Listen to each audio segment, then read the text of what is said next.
자, 윤정 기자, 추미애 장관은 어제 국회에 언제 도착을 한 거예요? 네, 어제 오후 3시에 국회 본회의가 시작이 됐는데 이 추미애 장관은 국무위원 중에서는 가장 먼저 왔습니다. 이 윤석열 총장에 대한 징계위 하루 전날인 만큼 온 이목이 추미애 장관에게 집중이 돼 있었는데요. 네. 이렇게 발열 체크하면서 들어가는 모습부터요. 이 본회의장 안에서 이 열린민주당 의원들과 대화를 나누고 있는 모습, 그리고 박병석 의장과 이 주먹 인사를 하는 모습까지 모두 이렇게 카메라에 포착이 됐는데요. 네. 특히 이목을 집중시킨 그 장면이 있었습니다. 지금 가방에서 꺼내든 바로 이 책 때문입니다. 아, 이 책이요. 이 책은 무슨 책인 거예요, 그러면?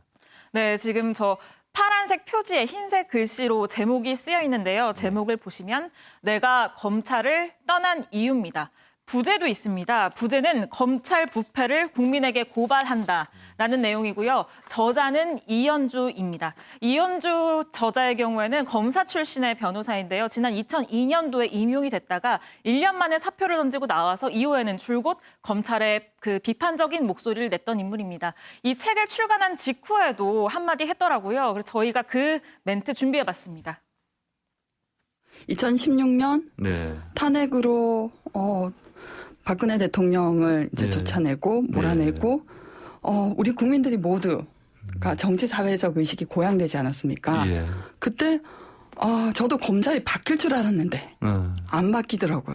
시키는 대로 할 수밖에 없었다. 나는 불이익이 두려워 법을 공정하게 집행할 수 없다는 말을 너무나 당당하게 하세요. 나는 검사로서의 자격이 없다라고 해서 물러나셔야 할 분들이 이런 변명을 하는 게 저는 너무나 분노에 차서 글을 쓰게 됐습니다. 대통령의 인사권에 방해하기 목적으로 수사를 하셨고 정책의 영역에서 검찰이 움직이면 선거가 뭐가 필요 있습니까? 예. 청와대 정책에 대해서 숙제 검사하듯이 예. 하는 거잖아요. 검사들이 기소권을 독점하면서 처벌받지 않아 왔었고 예. 내부의 감찰도 무기력하면서 징계도 받지 않았었고 예. 견제할 수 있는 기관으로 견제 감시할 수 있는 기관으로 공수처가 생기는 것이 마땅하다고 봅니다. 자, 그럼 추미애 장관은 이 책을 본회의장에서 읽으려고 가지고 온 거예요?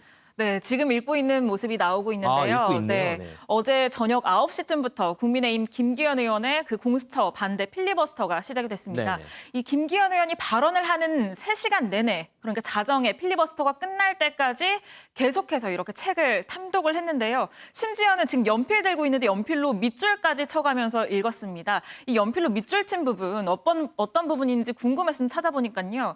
특수통 검사들은 총장이 자신의 자리를 지키려고 중수부를 희생시키려 한다며 반역한 것이다라는 문구였는데요. 이 관련된 내용은 지난 2012년도에 있었던 이 한상대 검찰총장과 중수부의 정면 충돌에 대한 내용으로 보입니다. 이때 당시의 검란은 이 총장이 사퇴를 하면서 결국 끝나게 됐습니다.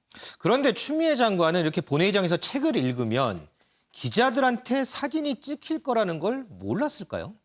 당연히 의식을 한 걸로 보이는데요. 이 추 장관은 5선 국회의원이잖아요. 그렇죠. 이 정치 만렙이라고 할 수 있습니다. 네. 특히 이 국회 촬영 기자들은 굉장히 고가의 고성능 장비를 가지고 촬영을 하거든요. 그런 만큼 이걸 당겨서 찍으면 촬영을 못할 게 없다는 거 당연히 알고 있었겠죠. 의도된 행동으로 보입니다. 그러니까 추미애 장관이 의도를 하고 이렇게 책을 읽었다.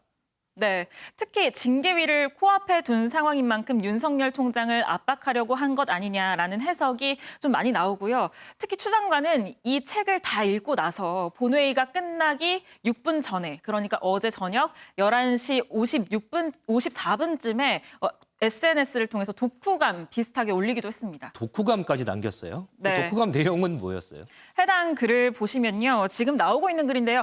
먼저 책의 일부를 인용을 했습니다. 관련 내용 좀 설명을 해드리면 이 검사의 직무 관련 범죄를 수사하는 처지에 놓인 검사들이 국민과 검찰 조직 둘 중에 어떤 걸 택할지에 대한 진퇴양난에 빠진다. 그런데 이때 검찰은 국민보다 좀 조직을 배신하는 대가가 더 크다고 느낀다라는 이 글을 인용을 하면서 그 밑에 공수처 더 이상 고민할 이유가 없습니다.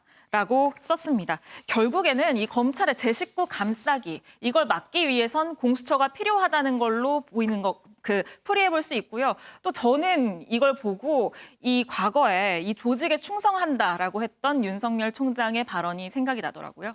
그런데 이 추미애 장관 같은 경우는 이전에도 마치 의도된 듯한 이렇게 노출 장면 이런 부분들이 많이 좀 있었잖아요. 네, 지금 보고 계신 모습인데요. 지난 7월이었습니다. 이때 당시에 국민의힘이 추미애 장관에 대한 그 탄핵 소추안을 발의한 날이었습니다. 네네. 이때 추미애 장관 웃으면서 본회의장에 앉아서 본 자료 바로 이겁니다. 핸드폰을 이렇게 가로 화면으로 해서 보고 있는데 이게 윤 총장의 배우자 김건희 씨 등과 관련한 사건 자료였습니다. 네네. 이 자료에는 토지 매각 추진 및 대출금에 관한 연체 발생이라는 내용이 들어 있었는데요.